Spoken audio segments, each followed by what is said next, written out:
What everyone was waiting for was the lightsaber duel. When that's up there on the screen, you're caught up in the drama of it. You're not thinking about how it was made.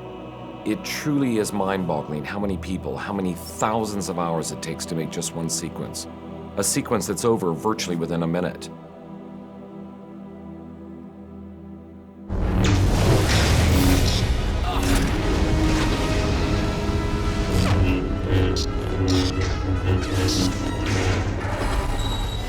An interesting experiment is to actually take a sequence of shots, maybe less than a minute, and analyze how many people were involved in the making of that sequence.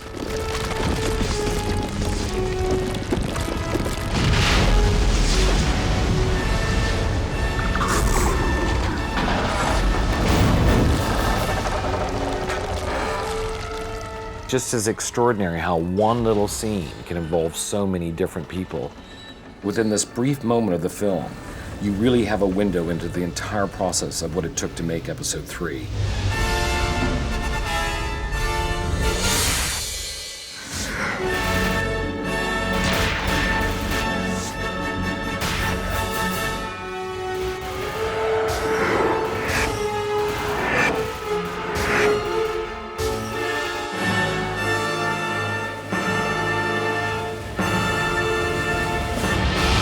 As the producer, my job is to assemble the team of artists and technicians who will bring George's total vision to life. My job is to enable him to make sure that he has everything he needs to express himself. That's all a producer can ever expect to do. It's thousands of people coming together for one very intense period of time, and when it works, it's absolute magic, and it all starts with the screenplay. Every single movie begins with an idea, one that's turned into a screenplay. It's the virtual blueprint for the entire project. George's script for Revenge of the Sith ran about 120 pages. The duel on Mustafar took up just 3 or 4 of those pages. Even those few pages took George a few weeks to write. In the process of writing the script, I had to come up with what do they do on this planet? Why is it there? What is the base that is there that they're actually working out of? He knew the lightsaber duel was the turning point in the entire movie, in many ways of the entire Star Wars saga. They were just a few pages, but getting them right was extremely tough. Getting them on screen was even tougher.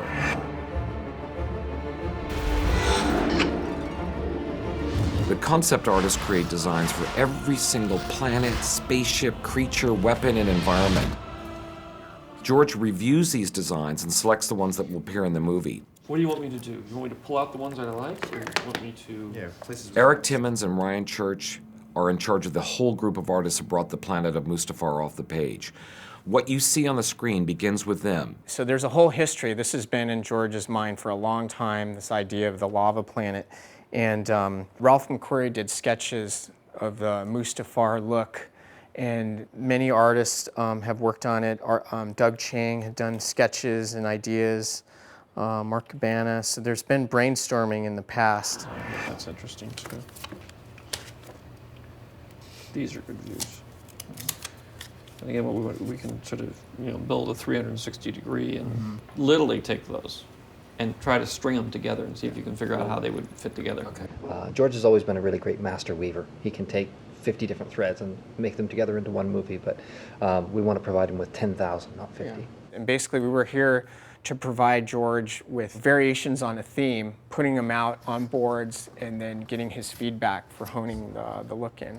Now we hit your lava world. I mean, obviously that's another thing, but these are kind of in that Mufasa realm, just kind of looking for... Yeah, that's starting to look good. Yeah. It's hard to get one person to do 2 different planets because it all comes out looking the same. That's always been a problem we've had, of trying to get the variety of design that we need. Not quite sure about that. You have disappointments when your thing doesn't get picked or whatever, but there's always a really good reason for your image not being picked. And it could be something as basic as, this is great, George says this all the time, this is great, not for my movie, but this is great, it just doesn't fit into the story that we're telling. But I mean, that's what we got to be careful of. I mean, we got to make sure that it's very distinctive so that we can, you instantly sort of look, and I say you have to be able to look in a couple of seconds and say, okay, I know where I am, I know what that is. And we would go through various designs. I mean, this would go over a period of months while I was writing the script. So I would rewrite the script as I was beginning to see the environment and what I had to work with to design the sequence. There you go. A first draft. Official first draft. Of course, there's a lot of cheating in there. A lot of they fight. We like cheating. For 20 minutes, and it just says they fight. I'm bringing in a guest director. Can you say, or is it a secret? Well, we'll see. You'll see next week, because he'll be here next week. Steven Spielberg was helping me with the previs, and I was always throwing all of the weight of the problems onto Steven by saying, well, the director wants this, and the director wants that. And you know, whenever there was something that was going to cause trouble for somebody, I just blame it on Steven, because if I said I wanted this, and they'd start to argue about it, but I just say Steve wants this, and then they wouldn't moan and groan quite as much. Our director's come up with a really good idea, which I think we'll probably use. I'm not quite sure how we're going to do this, but what he wants to do, probably here is one of the best places. If they get down to the end and it breaks off so that it goes and it lands in a river of lava, and they're on it. But he wanted to do something, you know, sort of up here somewhere, where, you know, one of those big spurts go up, and they jump under a ledge, and the whole thing sort of rains next to them. Yeah. You know, so you'd shoot them, and then you had this whole screen of embers and stuff flying down and bouncing off and catching on fire. That's a nice little route. Yeah, that's why I hired him. For God's sake, the guy's good. So I was thinking that the lava geyser would happen here, and then Obi-Wan comes down, Anakin gives chase. We were trying to think of something that would cause the arm to break, but so we can have some boards that suggest the lava is melting through. Maybe the lava is breaking the cables, or it could be a combination. All right, yeah, no, that'll work. Okay, great. So all this stuff will be going back down to Ben, and next time you see it, it'll be cut and in color. Okay, great. Yeah. Episode 3! Using computer technology, the previs department takes the art department's designs and creates this living storyboard. We take actual art from the art department, we take storyboards from the art department, and then we kind of mix and match them all together along with live action stuff. We basically build everything in 3D, we texture it, we light it, we go through every step that ILM would go through, only we do it in a more fundamental, basic kind of manner so that it's easy and fast and flexible, so that when George comes upstairs or he's editing, you know, he could say, you know what, I've got this idea, I want this shot that I just thought of it. And in a half a day or less, we could actually have a viable option for him to cut into the film to see if it works.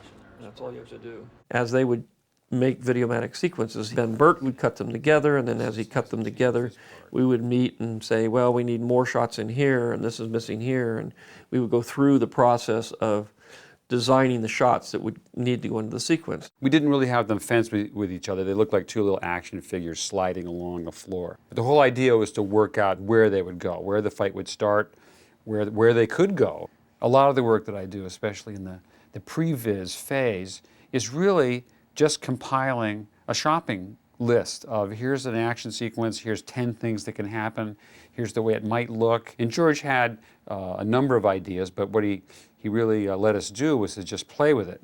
There's still a lot of bits and pieces in here that are going to need, you know, lots of close-ups and more detail as they, you know, climb through, as that thing's falling. And it's very much similar to working on a set with actors.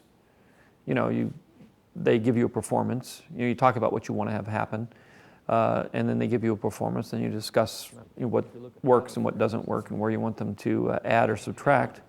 And then you do another take, and then you talk again, and you just keep going through it until you get it the way you want it. At the most, you have maybe 24 shots of the environment. Yeah. That's it. And that's all there is. Everything else is their head against a wall, or they're, you know, confined, or, you know, they're down there in the lava or anything, but you're never going to get back. You just don't get back very often, on any circumstances, to see anything. So you got to make sure that those 24 times you actually get back and see something, you're really going to see something.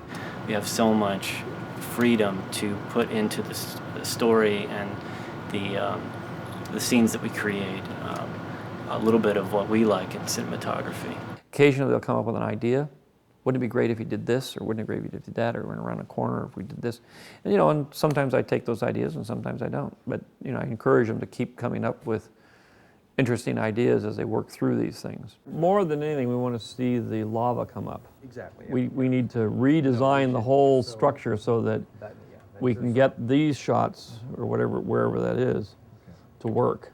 Pretty much around the time we start shooting the film, we've got a pretty tight version of what these action sequences look like. They're like storyboard sequences, only they move and they're in action and they're edited the way they're going to ultimately be edited in the movie.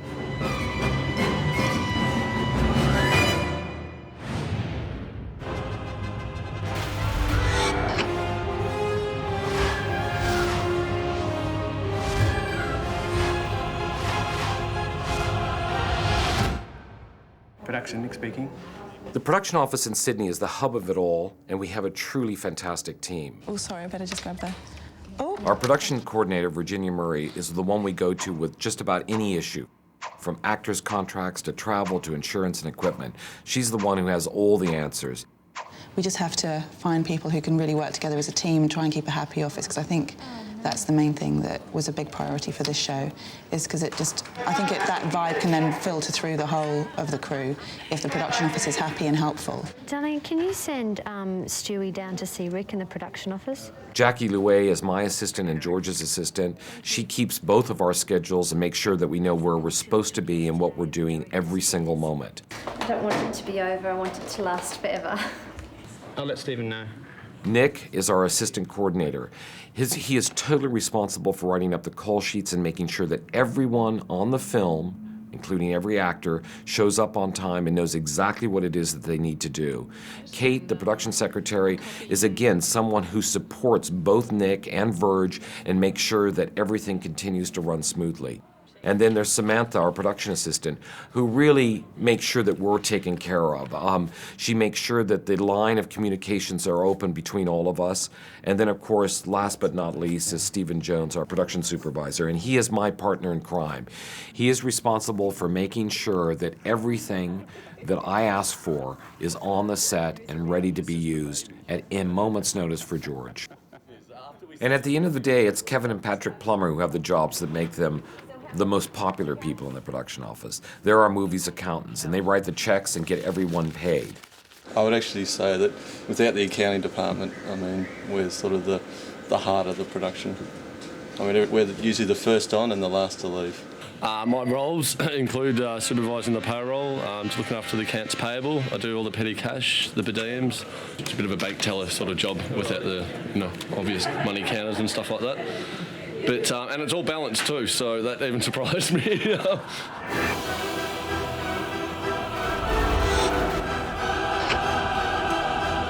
Hundreds of people are on the movie set on any given day, and they all have one thing in common. They need to be fed. The starving crew's here. We have 5 hours to do food for 700, and there's about 20 of us. And today we've got a Thai theme going on. They can see that we're making an effort, and they're treating us nicely, which is good. It makes us try harder for them, you know. They're on set for 12 hours a day. You know, half of the people we're feeding are construction. They just want to get the meat and potatoes in there. Food is so important to keep not only the crew happy, but to make sure that everyone feels fulfilled enough, because they have to eat so quickly because we have so much work that we have to do during a 12 and 13-hour shooting period. The production design department oversees the plans for creating all of the sets on the movie. They're responsible for bringing the production out of the concept phase and into the real world. Our production designer, Gavin Bouquet, his art directors, Ian Gracie and Phil Harvey, and supervising art director, Peter Russell, fill the enormous sound stages where the action will play out, including the massive lava collection arm where Anakin and Obi-Wan fight on Mustafar. So we're presuming we're going to need some, a section of this and a section of that. We analyzed where the actors came in most contact with the set itself, where they needed to be a part of the set, and where they didn't. To protect them from... Yeah, that's in the Videomatic. Yes, no, we've got that. Do we need to provide that set, as it were? Do we like put elements of it? Yeah, I think, again, I would say, this is the kind of thing that if you do build this little detailed piece here, then when we tilt it up and they have to climb up it. We could just use that same piece. It's certainly a big end sequence. I don't think there's any doubt about that, isn't it? Mustafar is a very engineered, hard-edged world. We were looking at architecture there that actually was based around sort of blast furnaces and very heavy industrial areas. But it wasn't necessarily specific to a period. It was more of an engineering type of look we were going for.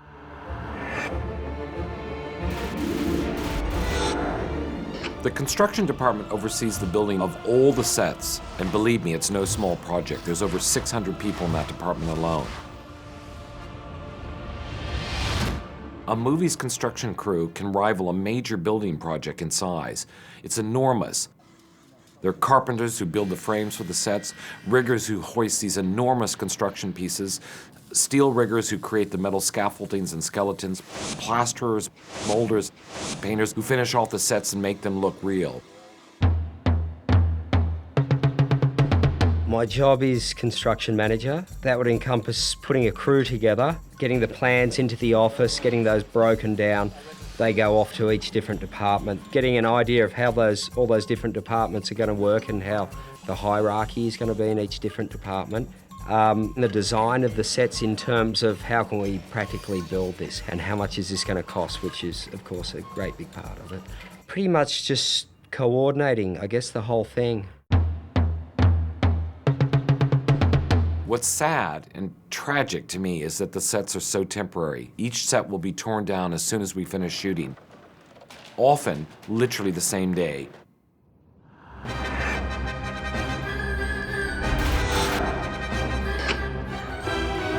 Every single item in a Star Wars movie has to be designed and built. The prop department creates all of this. Basically, we literally have to make everything in-house. Set dressing, furniture, weapons, every sort of greebly, light switch, we do all of that. So it's pretty full on. I mean, that's why I end up with like 80 or 90 people working for me to get this job done. There's one group of props that's particularly important to the Mustafar duel, and of course it's the lightsabers. We have to do lightweight versions, heavyweight versions, rubber versions. There's all the different varieties of weapons. Thomas Van Coverden crafted by hand each lightsaber, and they're absolutely exquisite pieces. It's not just about creating cool-looking weapons, though. It's about making props that actors love to use. Ewan's favourite lightsaber. I try to get him to use other ones, but he knows that I'm trying to trick him. This time they're vacuum metallized. The advantage of the vacuum metallizing is that it just scratches rather than creating little chips or that would go into the actor's eyes. The heat shrink is also on the paint to not so much protect the paint, but protect any particles that may get airborne during combat. There's everything I need to supply them with all their fighting needs, basically. We are free to actually make what we like at the end of the day, as long as it's within the realms of what we're trying to create on film. And yeah, I mean, it's fantastic. It's boys and their toys, what can I say?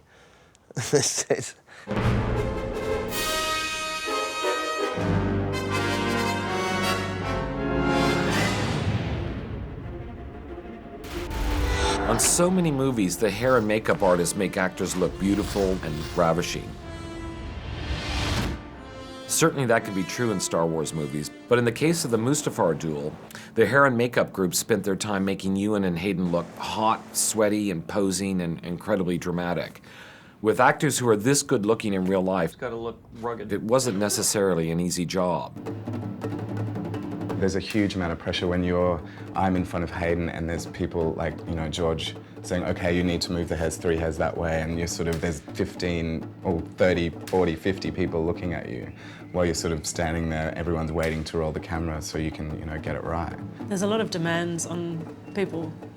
So if it's not really in your blood, then I think a lot of people have a hard time coping with it.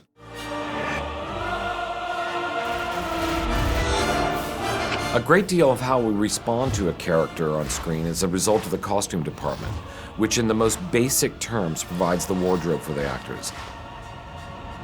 But a costume designer's job is much more than that. Wardrobe is an important way of setting the emotional scene for a movie. Tricia Bigar, who's our costume designer, she has over 80 people working for her all the time, everything from cutters and seamstresses. People like Nicole Young, who oversaw the costume fittings for actors. Michael Mooney, who makes sure that the costumes are aged and distressed as the action moves forward. The costume departments made sure that the smallest detail is never overlooked. It looks cool though, that. Yeah, doesn't it? Yeah. Gillian Libert was responsible for keeping track of all those changes in the huge sea of costumes that change with almost every passing moment of the duel on Mustafar, because virtually the whole scene is taken and shot out of sequence. A lot of different parts and pieces go together with these costumes, and you have to make more than one, obviously, for continuity. For example, with Anakin, there was probably about 14 pairs of trousers made. There were probably 16 undershirts and 16 overjackets and 12 belts. There's just a lot of things that have to be made because it has to go through a progression. So for Mustafar, for example, in the raining lava sequence, at the beginning of that scene, you know, they start off with the hero costume, which looks like this, which is pretty flawless. As the scene progresses, it looks like when the lava is actually falling on them, you know, actually burned in places and actually dirtied up.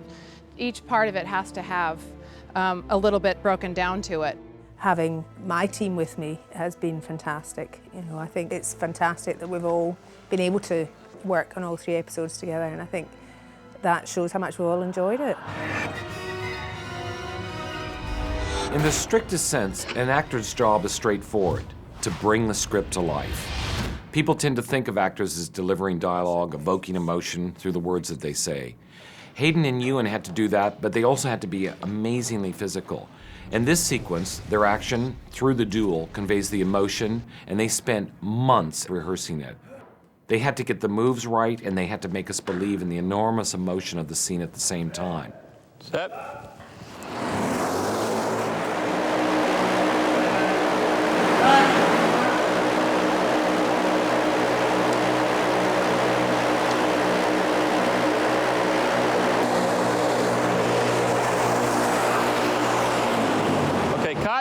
Ewan and I were constantly hitting each other, and I still have scarred knuckles from the reshoots, and Ewan the same. So the lightsabers become a liability, and so you have to be 100% present at all times when you're doing the fights. Ewan, what if you look up at those yellow Ys? Is that where you were looking?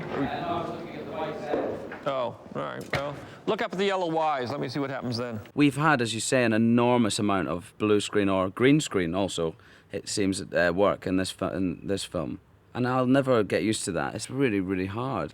It's fine when you're doing the fighting sequences because really you're so focused and concentrating on the fighting that being safe but being fast, and that really it wouldn't matter where you were.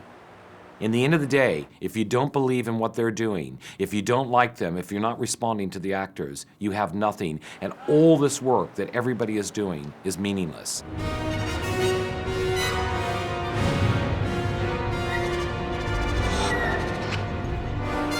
The stunt department designs everything from the largest action sequence to the smallest leap. Nick Gillard, the stunt coordinator on episode 3, supervises a small army of people that includes the riggers who outfit the actors in harnesses and wires, and all the stuntmen who take the place of digital characters who will be added later, and stunt doubles for all of the actors. It was really important for both George and I to bring out Nick as soon as possible, so he came about 4.5 months before we actually started shooting. I got him a very small video crew because it was very important that he did as much test footage as possible. We wanted to edit all of the sequences that he had created together with real cuts, add sound effects, and show them to George so that he could be part of the process of creating the choreography for each sequence. Nick choreographs all of these fights, and they're all character-driven. His mind is always working. How can he make each move reflect the attitude, what is happening between these two guys? And Nick has a very specific move to indicate exactly what he thinks both characters are thinking at every single moment. It was a challenge in the Obi-Anakin fight because 3 or 4 minutes in, you get over the initial explosion of the fight of why they're fighting, and all the flashy moves are done. We then had to work out how you would fight somebody. It's like fighting yourself. We did loads of sections where exactly that happened, where they just couldn't get through. They just match each other perfectly. That's good. Yeah. That's We had to build a set that would actually move and go upright. It starts horizontal and moves vertical, and the actors have to be able to act on that while it's moving. So there's a lot of interaction at the end between the floor effects people and the stunt people and Nick Gillard, the choreographer of all this. And they had to all coordinate how they were going to accomplish this with the visual effects people on how that was going to look on the screen after it was all finished. We've got two really good stunt doubles, Nash Edgerton and Ben Cook, for Obi and Anakin, but they rarely get to work because the boys do it pretty much themselves. For those 1 or 2 or 3 difficult shots that you have in the movie where they physically cannot do the shot, we let the stunt double do that, but then you have to have a scanning crew come in and they scan both actors from every single angle, and then we map on each one of the actors' face onto that stunt double.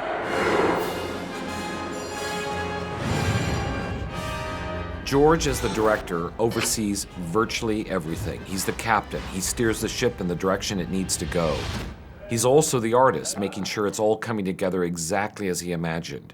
In terms of the actual shooting of it, it only took a few days to shoot that sequence. But when we get onto the set, everybody is there and the expense is very high, then you have to work very quickly. Okay, we'll try it from this side, see if I can make it work. So get right here, we should be able to catch the hit. If I can see it, then we'll be okay. George had been thinking about the lightsaber battle for years, and his directorial team helped him realize all of his ideas. So if anything, you'll be looking where you're going. This whole thing's sliding. Yeah. And then you look, and you'll be going down, down, down, down, and he'll say hit, and then everything will jolt. And wind up. Colin Fletcher, who's our first assistant director, makes sure that everything on the set that production has given him is there for George to use at any single moment. So Ben, I'll be watching you for the cue of the hit. The mood of a set is always set by the director. It is a quiet set, a calm set, and everyone just gets on with it, and that's George, you know. Okay, here we go, watching. Once we get this, we're on to the next piece. Yep. And also the speed, you know, the speed of the set is dictated to by him. We just basically keep up as best we can. We may get more than this done today, but I think I'm feeling we're going to get all the stunt stuff done today, and then tomorrow morning we'll start on the coverage. But you can imagine what the coverage on this is going to be like. But anyway, we got time. If I have any sort of changes of schedule or anything that I need to pass on to the rest of the crew, I just call Deb immediately, and her and Paul will get on the phone and just ring all the departments and say, this is what we're doing tomorrow, we're not going to stage 5, we're going to stage 6, and all that sort of thing. So it gets out to everybody really quickly. It's passing information on. Hey, when Hayden's finished, can you ask him if he can... They also organise all the rehearsals and all the costume fittings. A lot of the casting is done through them. So it's really, it's quite a big and important job. And Sam and Hamish stay with me on set. Basically, they're with me all the time. And when the actors are ready, Deb will, Paul will send them in to us, and then it's up to us to look after them. You might do a bit of a lean out to here. Not too much swiveling. Yeah. Depending on what the shot is or what we need or who's required, I usually get the cast together or let the camera department know what we're shooting. If we have extras, I'll look after them as well, with how, work with George, see what he wants. They're all going to be wearing hats right now. Yep. The Mustafar fight was hugely complex to shoot and was shot out of sequence. That created a logistical nightmare for everyone. And our script supervisor, Jane Ann Tingren, was there to make sense of it all. On A camera was a 4:1 zoom at 9mm, distance 5 feet to 12. She has to watch every single shot and camera setup. She has to make sure that the tiniest detail is carefully monitored and logged, from camera positions to actors' eye lines to the location of the props. When I'm prepping the script, any questions I have regarding the timeline of the story or any continuity issues or even any character issues go straight to the director. It came out of the script lady's notes. Who Oh, did okay. the Well, reshoots. then, so the script clerk and the match mover coincide. My God! We love to spar about screen direction. It's really fun. And he always wins because he's the director.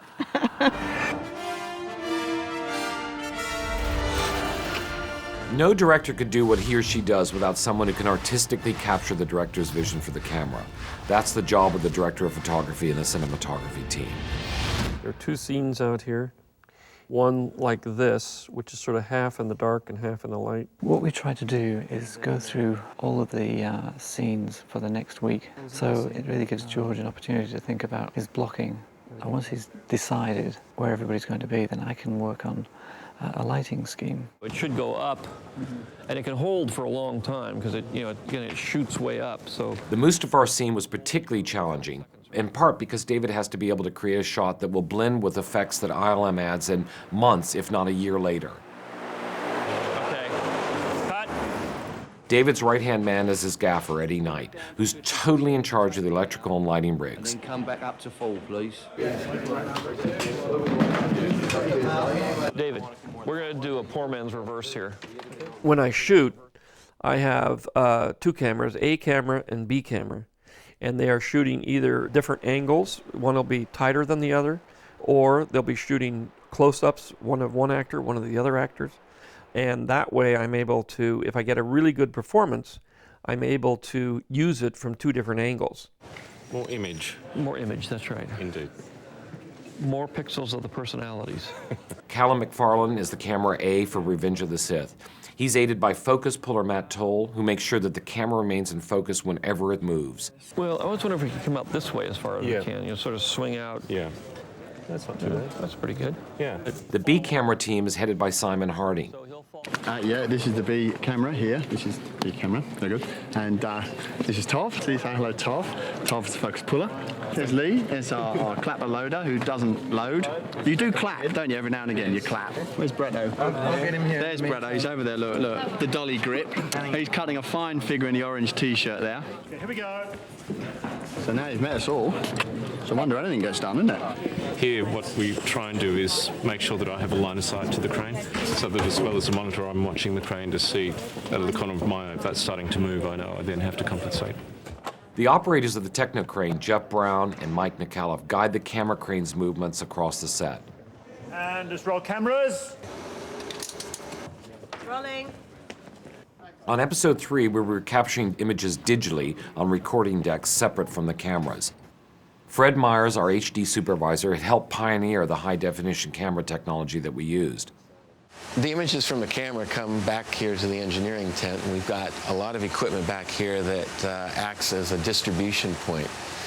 We create the versions of the cameras that need to go out to the plasma monitors where George is sitting. We create another version that goes out to David Tattersall at a monitor station that he has near set, and the video assist feeds as well. Well, this is the video assist, and the video assist is a really cool job because, first of all, they can see what's going on. So we set up a bunch of monitors. We pipe the pictures to them, and we record the takes, and we play them back, and people analyse them, and we store them, we cut them, we retrieve them, and I'll have to find the shot and get it up, and that's basically what that's all about, amongst other things. Yeah, so especially a director like George who likes to move quickly and is very sure of what he wants. So if he can see exactly what he's getting, then you're going to be able to move faster. We'll try one more. That was good. I think the light cue was a little late. But we did one half, now we're going to do the other half. That was good.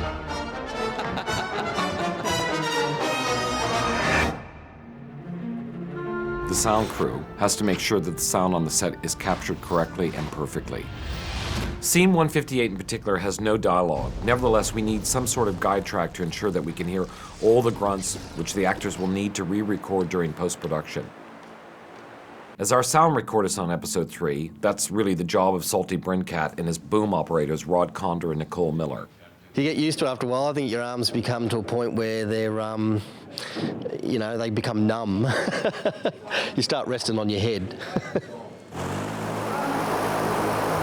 We get challenges with effects of wind, etc., that actually pull us up. That's a difficulty when they want the costumes to blow in the air and the hair to move. Well, then we're sort of caught with trying to, obviously, just get a guide track on that in that situation.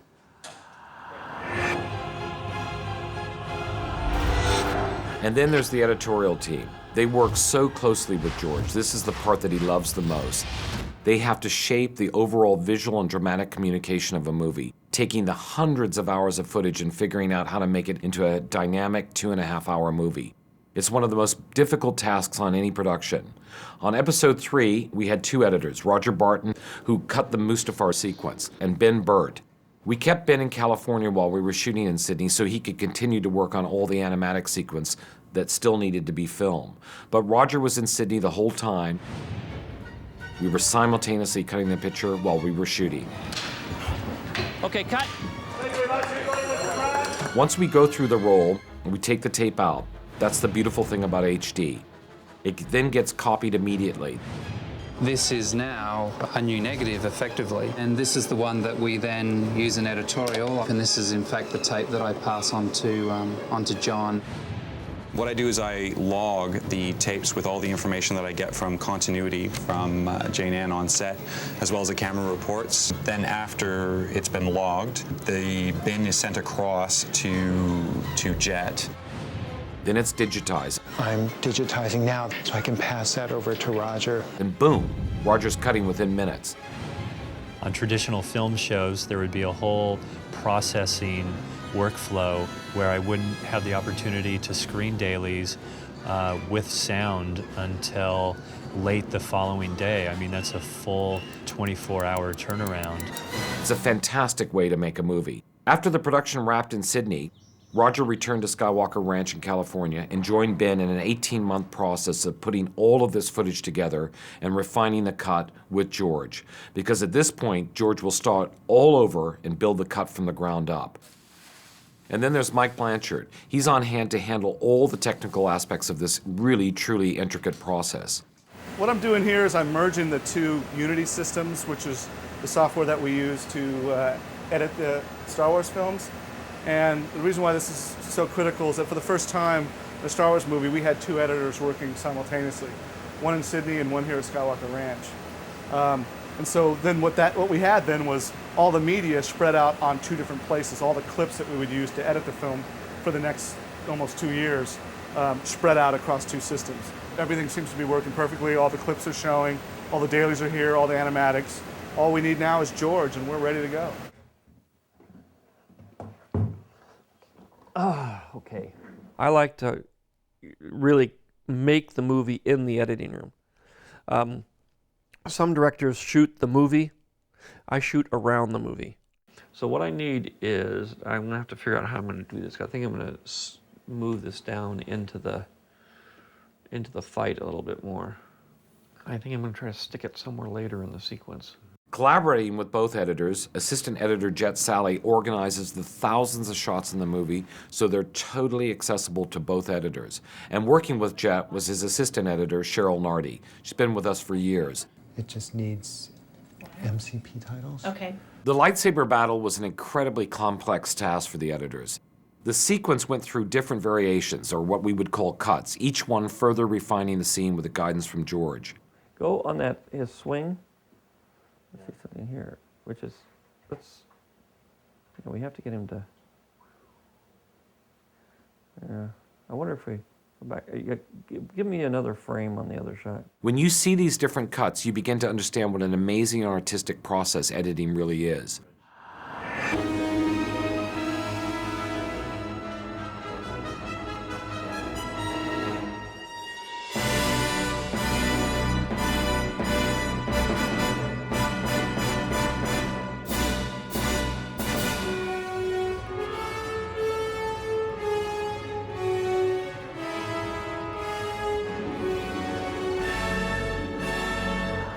Typically speaking, the script is the Bible. Oh, that's good. Yeah.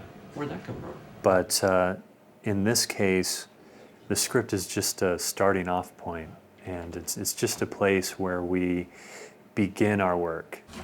We're getting there. I'm just trying to figure out where we'll do our crossover. Right. I think we'll put this all down as a reshoot, and I'll try to reshoot the whole thing. The editing process is much like the writing process for George. The cut is always changing. He will take it and mold it, shape it, sculpt it as much as possible to get it to work with what he has shot. But based on what's working or not working, he likes to be able to go back and shoot.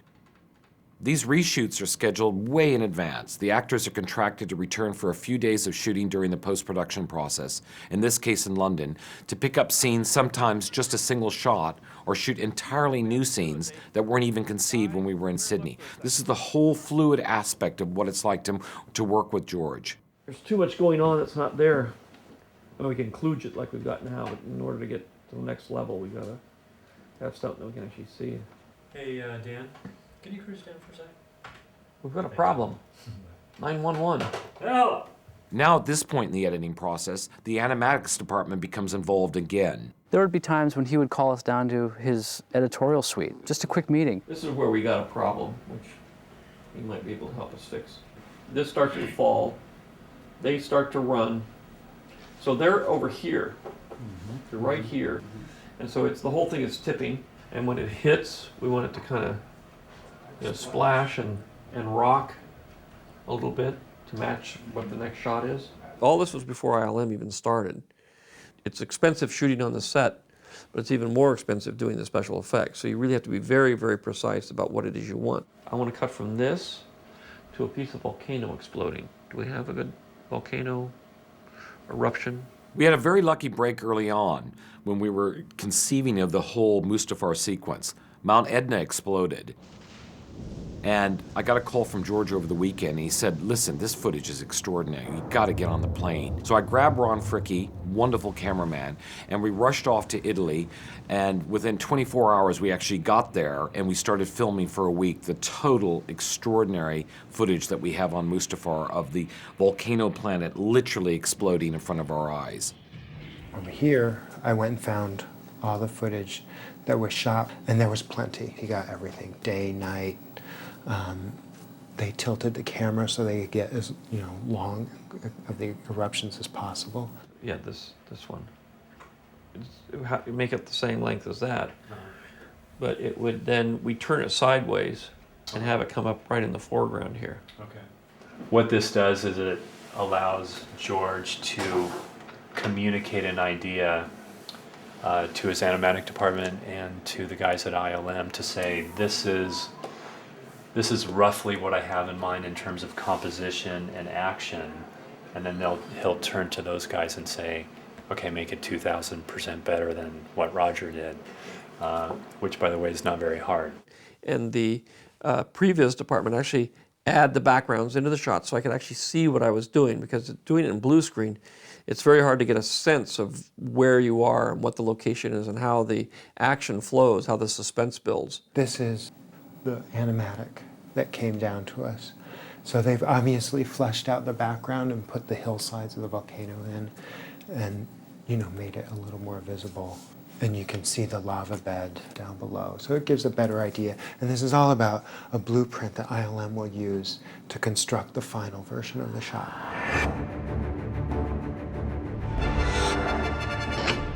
Without a doubt, Industrial Light and Magic is the premier visual effects house in the world. Every single scene of Revenge of the Sith had at least one effect, and many shots had dozens and dozens of elements. The lightsaber duel was a huge challenge.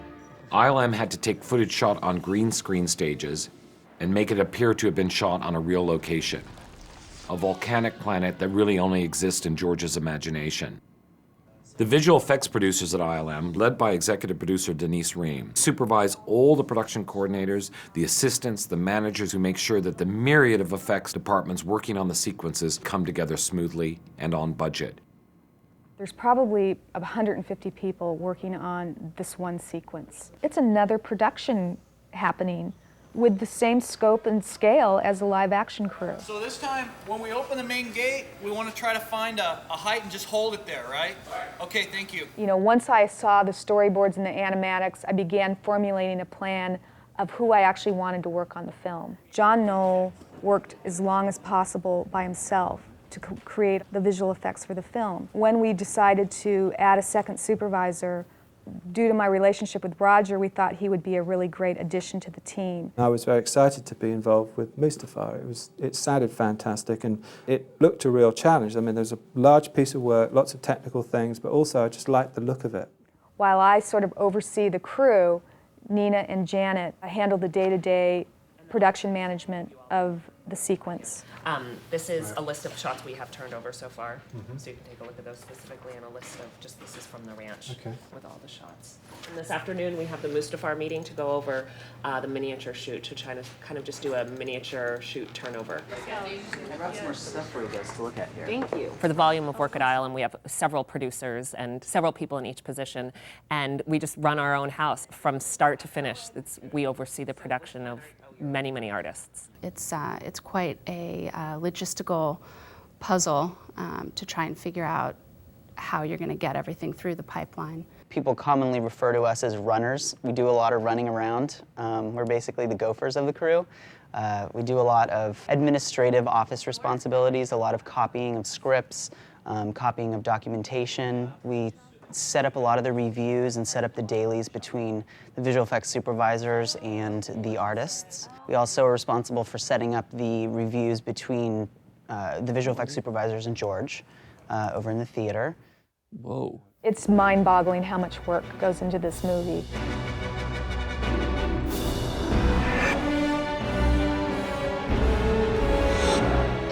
Creatively, all of ILM's efforts are led by the visual effects supervisors. John was on the movie from the very beginning, working with George in the art department to create the whole master plan of Mustafar. We have to sort of editorially put this set together somehow. Because right now it's, I mean, we have the model and we know what we're doing, but it's still pretty vague. While I'm here, I'm working on a variety of things. You know, the main thing to do is to try and maintain quality control on blue screens and make sure we're collecting enough information to replicate the cameras later. And they go through this. George is very technically savvy, and his first instinct is pretty much exactly right. But a lot of times there are novel situations that come up that require some consultation. So he'll ask, should we shoot it this way or this way? The one that's the more important is this one anyway, because it's the one that's got the most set in it. Well, the big challenge in Mustafar is lava, and there's lots of it, and it's at lots of different scales. Roger had a less enviable task. He came midway through the planning to supervise the actual production. Once Roger came on, it was actually a big relief to, okay, I'm not going to think about Mustafar anymore. Now it's in good hands. At least the stuff that sprays up and glops over the arm to melt it, that's all going to have to be done as a CG thing. So that's something we've already started doing, is it, John? John Knoll essentially handed what information he had about the background of the sequence to me when I joined the show. And obviously that's a fairly daunting moment because John is so much more familiar with the whole Star Wars process. But there is that moment on the show where you sort of think, my God, what have you got yourself into? Hey, Craig, how are you? John and Roger also supervised hundreds and hundreds of people in many different ILM departments, each of whom had one specific task. You have to understand, sometimes you'll have an artist working on a shot, a 3-second shot, for literally months at a time. The match movers work to make sure that everyone who's associated with each shot has the visual reference points. That's an incredibly important job because a huge amount of our shooting is done against completely featureless blue and green screen. Whenever you want to do any kind of a 3D visual effect, be it a CG 3D element that you want to add or a miniature element from a motion control camera on stage, you need to accurately recreate the perspective and the camera angle of the shot as it was photographed originally. In blue screen, it's very easy to get lost. It's very easy to, move the camera around, pan the camera, or dolly, or do things and not know exactly where on the fabricated set that will be there you are. So you need little markers and things in the blue screen, and there's a person whose job it is to make sure that those markers are in the right place. As we go around, we'll have X's on one side, Y's on another, and then Z's, and try to break it up so that we have a really fast whip pan. I can see about where we are. As the coverage gets tighter and tighter, sometimes we're into some pretty tight, just a head and shoulders against the screen. If there's just nothing but an actor in blue screen, we'll want to make sure that there's some kind of reference that tells us what's panning and tilting. These are emergency track lights that we use when we go in real tight and we can't see any of the other plastic markers that are up on the walls. By putting these track markers up, we can see how the cameras are panning around and what's happening behind the actors, so that we can reproduce the camera move with the proper background.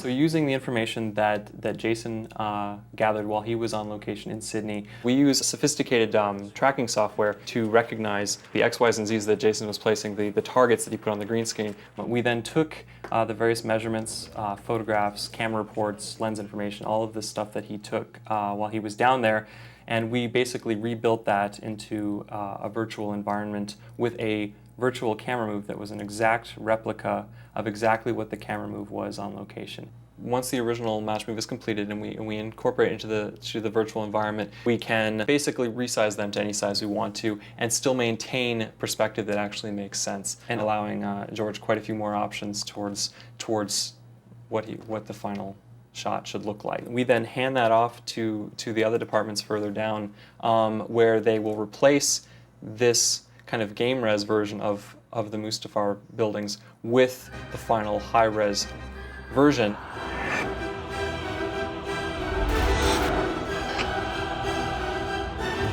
One of my favorite groups is the animation department, and they're led by Rob Coleman. He's responsible, he and his team, for creating the digital characters. He has to bring them to life and make them so believable that they can interact seamlessly with our live actors. There's 2,146 effect shots in the film. We animated 1,269 shots. Myself and others felt that it was really important that we get the feeling of that scale, of that huge thing hitting and impacting.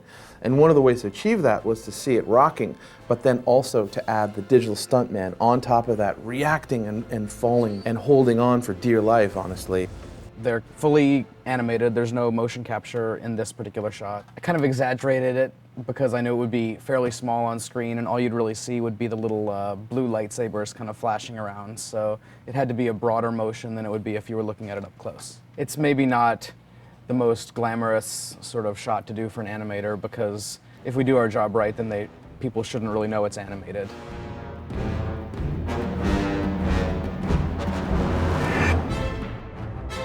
The digital environment and matte painting groups apply their artistry with computers to create entire virtual worlds, often incorporating footage we've shot in the real world, like the eruption of Mount Etna in Italy. We're taking all of those pieces and, extracting lava, extracting smoke, combining those with computer-generated images and coming up with really nice stuff. And essentially, it's a giant backdrop, and it's going to be used for the entire Mustafar sequence. So I needed something to start with. And I actually had kind of an idea just driving to work one day, and that was, I was driving past the gravel parking lot, the overflow parking lot here at ILM, and I photographed some stills of the gravel parking lot. You can kind of see it there if we zoom in really close. And that sort of became the beginnings of the lava ocean. And once I finished the painting, then it became time to animate it. As you can see here, I've gone through and moved all the clouds as well as all of the lava ocean. It took me probably several months to actually complete the final 25,000 pixel wide painting. If one person was working on it in a linear time frame, it would probably take him 2 or 3 years to get that work done. The technical directors, their primary task is to light a 3D scene. That means not only lighting the objects, but creating shadows and reflections too. It's all these uses of lighting in a CG world that make it feel real and bring it to life on the screen. We have actually two things to do. It's the lighting on it, and also the interaction with the lava, the 3D CG lava that we're going to do. What you can see here, for instance, it's like the light is moving slightly, and that was to give this feeling of the flow of the lava. So the lava doesn't have the same intensity everywhere. Also, because the lava is underneath, you want to have something that is probably brighter at the bottom and darker at the top. The lighting is important because that's what will give the shape and the density and the feeling and the mood. The lighting process will take probably about 2-3 weeks of work. Then the simulation, the particles and stuff like that will take probably about a month. There was a mixture of geysers. Some of the geysers were footage that we put into place from Mount Etna, and also elements that we shot on our back lot, Methicil. So here's an example of Methicil being shot out of a high-pressure hose. In some cases, we were able to use the elements that we shot. In other cases, we had to generate them in CG. We treat each ball as though it were a little density field with a high density in the middle and falling off to zero density at the outside. What we end up with is a surface. We can also use all those points as tiny little light sources to get all of the interaction with the rest of the set. And from here on, it's really just a case of layering up the detail. So I add on steam and sparks, secondary lava events in the background, debris raining down on the set. The other little detail that you can see here, but which really helps sell the final shot, is that we're getting some reaction from the arm itself. It actually bows and buckles as the lava hits it. This shot was a really strange one to work on. This was the original miniature element that we shot. We're actually looking down the river of lava and we're following the path of the arm. Unfortunately, it turned out that George had conceived the shot differently. He actually saw it as a reverse angle shot, looking back up the river, watching the arm floating down towards us. By the time we realized this, we'd actually dismantled the set. And the solution that we came up with was to, first of all, flip the plate round horizontally, run it backwards, and here you can see I've got something that just about works. Unless you look really closely, and you'll notice that the waterfalls are actually going up. It took me about 2 days to notice this. I felt really, really stupid. I was sitting there in dailies and somebody just said, aren't the lava falls going up? Sure enough, they are. Here I've done a little bit more work. I've got some more buildings here and I've got some interaction going on between the plate and the arm. One take later, you can see that we've now actually managed to get the lava falls going the right way. We've added in some background sky and layers of more stuff in from the Mount Etna footage, and a little bit more, and we get to the final shot. The CG modelers and the view paint technicians are the digital equivalent of a construction team. They build and texture each and every single item and every single frame that we see. This particular model took us about, I'd say, 3 to 5 weeks. We really decked this thing out for the shots because we knew we were going to see it like really close, and then we had to break the model. So what we had to do is build stuff inside the model after we break it off as well. So this is where the break point is. We added some bent pipes and stuff that goes into the model, so that when it breaks off, there's actually stuff inside. And then we also built a lot of details that you probably don't see very much, but you'll probably miss it if it's not there. You know, they really do give it their heart and soul. And a movie like this couldn't be done without that kind of attitude. Digital technology has completely revolutionized the visual effects industry. But sometimes nothing beats the old-fashioned use of models and miniatures. And we don't always look to the future, we often look back. ILM has a substantial practical modeling group, which was instrumental in creating the Mustafar scenes. Oh, permission to come aboard? Yes. Lava is quite a difficult thing to do inside a computer. A physical model, you can build it, you can look at it, and you can light it, and it behaves in a kind of a very controllable way. And then the big structure that holds the control arms is here. The organic nature of Mustafar and sort of the rock lava planet enabled us to build it fairly quickly. The material itself breaks in a way like rocks do. It does that kind of thing. You can take this tool, but eventually you can make it look like a mountain. The whole set is tilted at 10 degrees, and it tilts much like a wheelbarrow, so that we can adjust the angle of it depending on how fast we want the flow. Most of the time for Mustafar went into developing the lava and the lava crust. But essentially, you're using a Methicil, which is a food additive, and you're coloring it and underlighting it so that you have a perspex base to the river, because obviously lava emits light. And then the other thing was just the speed that the lava moved at. I looked at a lot of reference, and actually it moves at any speed you want it to. George felt initially the same way as I felt, that it should be moving slower. But when I showed him the two side by side, straight away we were in agreement it should be moving quickly, because it just is so much more exciting.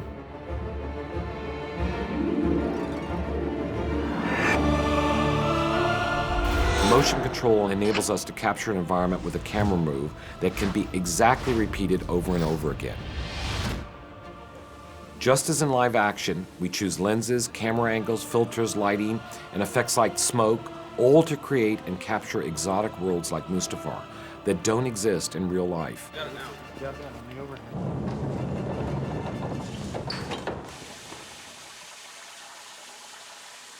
Sometimes it's a little more effective to go heavier smoke, so I'm just judging it by eye as I go through, and that's kind of the beauty of HD, is you see what you're going to get as you're shooting it. It's working out great. It's really giving it some more depth and scale. What we do is we light it in different ways and we photograph it in different ways. So we have these component pieces, and because you're shooting it using a motion control rig, each one of the passes actually marries together, so you can mix them together. All these elements create the atmosphere and sort of ambience of the place.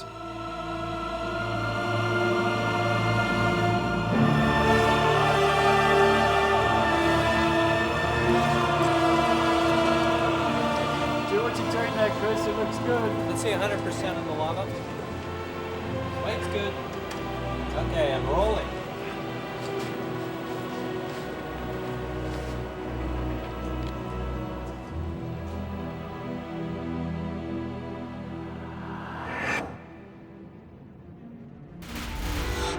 ILM's rotoscope department isolates the individual elements from the green screen sets, like the actors and the props, so that they can be removed or added within specific shots. We have very elaborate rotoscope and paint needs for the sequence, and Beth D'Amato is our roto supervisor for the sequence. What was daunting with the Mustafar sequence was actually not so much how the work was done, but the actual quantity of work.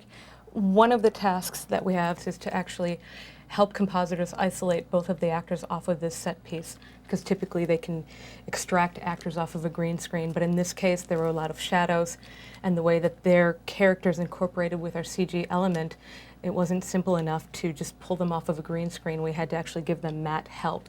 So what we do is we actually go in and create what looks like an outline or a cookie cutter shape that says all of these areas need to be isolated and physically pulled off of this element. And on top of that, both actors were carrying lightsabers, so we also had to do additional roto work to comp in lightsaber effects on every single shot. So we do a lot of paint work and we do a lot of matte work that incorporates them into an environment to make it all look real and seamless.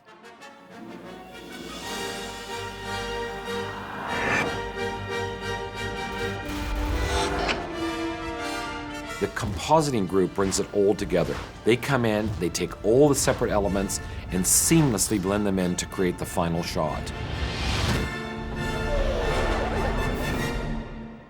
As a compositor, we're basically the last ones in the chain. We get the elements from all different sources, like model elements, miniature elements. We get elements from second unit, People Against Blue Screen, animation department, and we just combine it all to the final film frame. For this element alone, we have maybe 10 different passes, and we have, the lava, we have smoke elements, different smoke elements for the foreground, for the background, and some sparks and some ambers. And it's actually a lot of fun to find the right element and make it work within your shot. A sequence of this level of complexity takes an enormous amount of time and effort from many people that are working long hours. At the end of the day, we're almost finished here, and I still look up there and I can't believe we've done what we've done.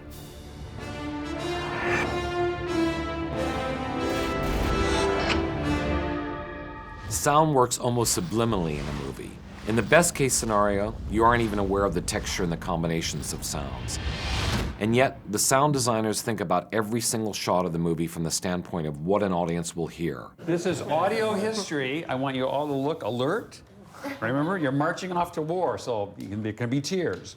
Star Wars is always demanding in terms of orchestrating sound and orchestrating sound effects and dialogue with music. To construct the final sound for a 1-minute section of the Mustafar sword fight, it requires work on several levels. First of all, there's just the dialogue. You have quite a few sword fight vocalizations in this movie, so I don't know if it's better for you to hit those at the end of our session. One of my main responsibilities on the film is going and supervising all the dialogue, like the re-recording of the actors in the studio. What do you think? I mean, we could stand to have some more breaths around that just because it's got to match into your close-up. One of the most detailed of Matt's tasks is supervising what we call the automatic dialogue replacement, or ADR. One of the reasons why we have to re-record a lot of the actors' dialogue that's recorded on the set is that the sounds don't sound realistic. I mean, obviously, when they're fighting with those lightsabers, it's the sound of a stick hitting, so you really hear a plastic or a wood hit, you know, and they might be walking on wood, so they're not on stone, and so all those sounds come through to the microphone, and so when they're breathing and talking, you get all these clicks and clacks. So we have to go back and the actor has to generate that energy again. Hopefully you're getting performances that were better than what they recorded originally on the set. 1,600 grunts and groans. Or why don't we just stand here and you can slap me silly and then you can just fit it in where you need to. George, The next layer of sound was the Foley, which are the footsteps and the movement. And although you may not hear a lot of that consciously, it's very important to have that there to give it a naturalness. There was the full-time Foley artist on this film, and then there were 2 other walkers. Basically what our job is to really flesh out the characters. So this is what we used for Anakin, for his movement, to kind of sell his menacing character. We're using just a black leather jacket that has some good creaks. We have an old rifle for some of the metallic-y sounds. And then this old drill actually too has some nice kind of sounds that we put up against it. So this all together is Anakin's sort of presence and gear. Then you get to the actual sound effects that I design.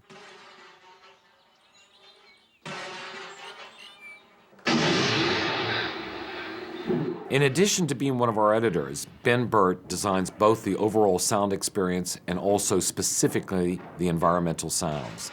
The swords really don't make sound. There's really no lava. All of that has to be given weight and credibility with the sounds. Let's look at the sequence now in terms of what's really there in terms of sound effects. Throughout this entire fight, there's an erupting volcano. So there's a roar in the back, and that roar is composed of wind, thunder that's been recorded at other times. And then there's the bubbling of all the lava. So we noticed in the lava flow in Mustafar that there's these popping bursts of lava in the flowing river of lava. So I wanted to take some explosions. Actually, there are sounds of artillery mortars firing. I'm going to mix that with a little bit of liquid water sound and blend the two together, and then we'll have a new effect which we can ship downstairs and begin to cut it in really quickly. And these liquid effects were produced here at Skywalker Ranch by putting a shovel into the mud and squeezing it and rotating it to make various bursts of mud fly in the air. And now I'm going to take those sounds and put them on a keyboard so I can play them. So there's really an array of different notes being played, all of them in the realm of continuous explosions, but with some character to them. All the sound design elements are layered together in preparation for the final mix. Tom Myers works with Ben Burtt on this monumental task. This takes months and months of work. As the effects editor and the effects mixer, what I'm doing is cutting the sound effects and mixing as I go.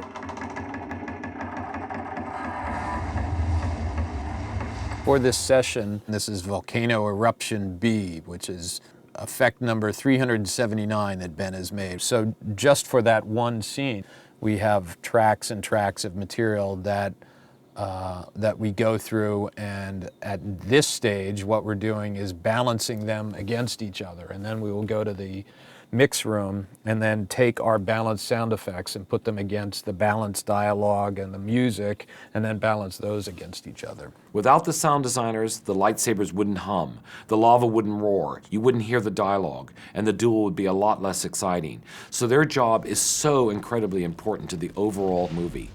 The sound effects need to play up the reality of lots of things. It's important in the film that if something happens, there's an appropriate sound associated with it. But also the music is the element which is abstract and can go right to the heart.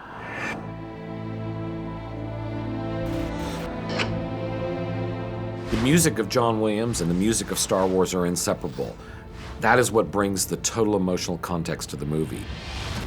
We were, as always, truly honored to be able to once again work with John Williams, one of the most respected film composers in the world. His score brought extraordinary depth and passion to the Mustafar duel. Good. Good morning, people. We will start with 7M8. Star Wars is essentially a silent movie, and in this particular case, it's even more so because it's an action sequence. There's no dialogue in it. So when I talked to John Williams, I said, listen, this is a perfect place to have a new theme. Every film we try to at least bring in one new theme, and I said, this is sort of goes beyond the Duel of the Fates, which we used before. Because now the people who are fighting are friends, so it's a kind of tragedy Duel of the Fates.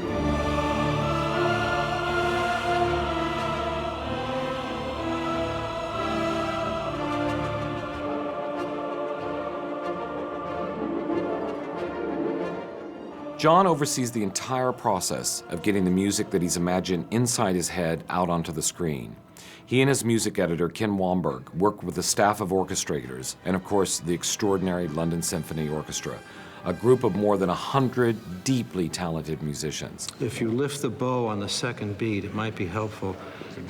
In many ways, it's the most enjoyable part of the job because it's the moment where the music gets up off the paper, where it's just an abstraction, and becomes a live human thing.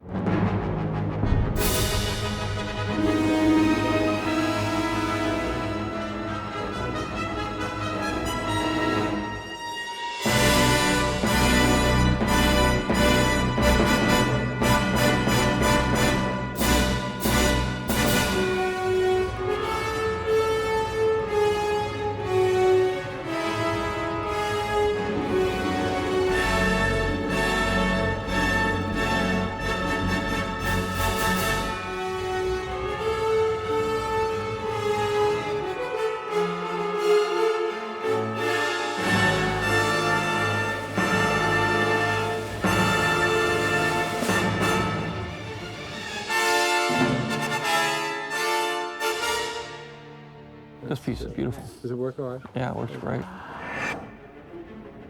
With dialogue, sound effects, and all the music completed, it's the sound mixer's job to make sense of all of it. To find just the right balance so that a scene can have the maximum dramatic impact. There's, probably 200 tracks worth of material, and those are all played together through the speakers in the theater, and you make a judgment as to how the audience will hear this, and you make adjustments. No, I like the lava flow. That works. I like that part. Once he jumps off, I think we can bring the effects down just a bit, and then it's even when that thing finally hits off screen, we can bring that down too. The idea by doing it in Pro Tools this time around is that we don't pre-mix anything. At any moment in the final mix, every sound that was recorded, the individual file, is available to us. And we can bring it up on a screen, we can re-edit the sound, we can pan it or position it around the room. And so we can address the very intricate details of the sound at any moment. This has never been done before on such a big scale.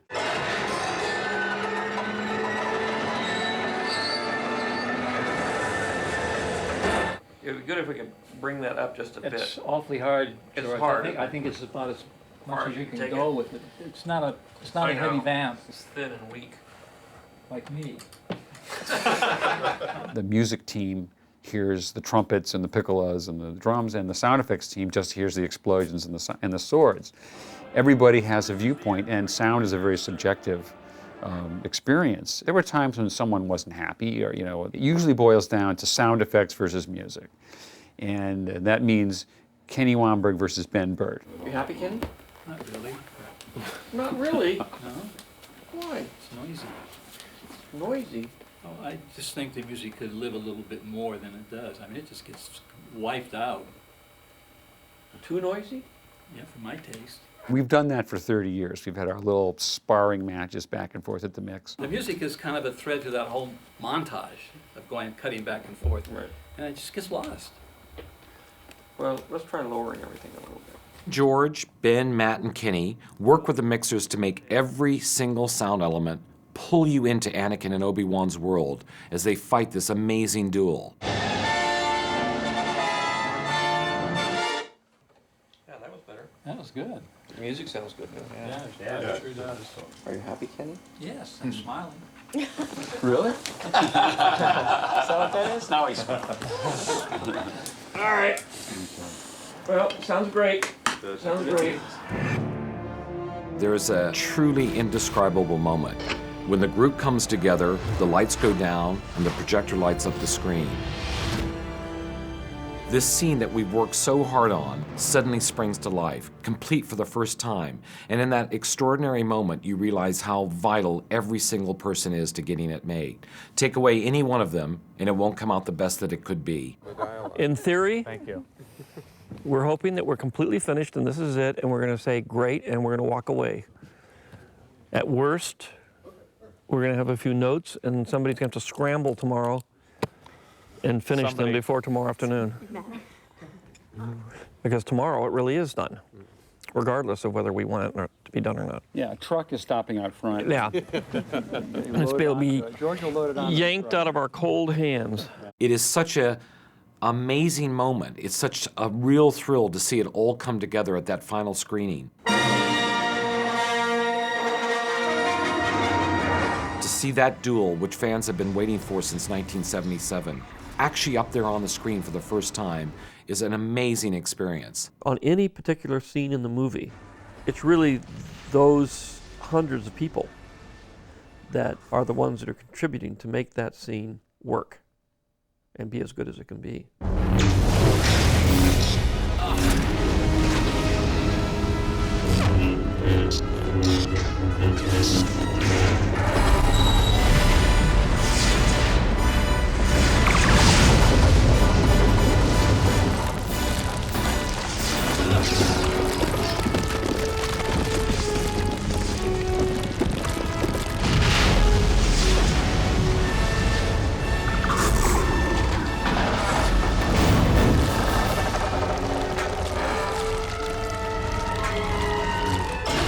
And when you consider what it takes to take 1 minute of the movie, just this one little moment, then you can imagine what it takes to do 137 more. Then you have Revenge of the Sith.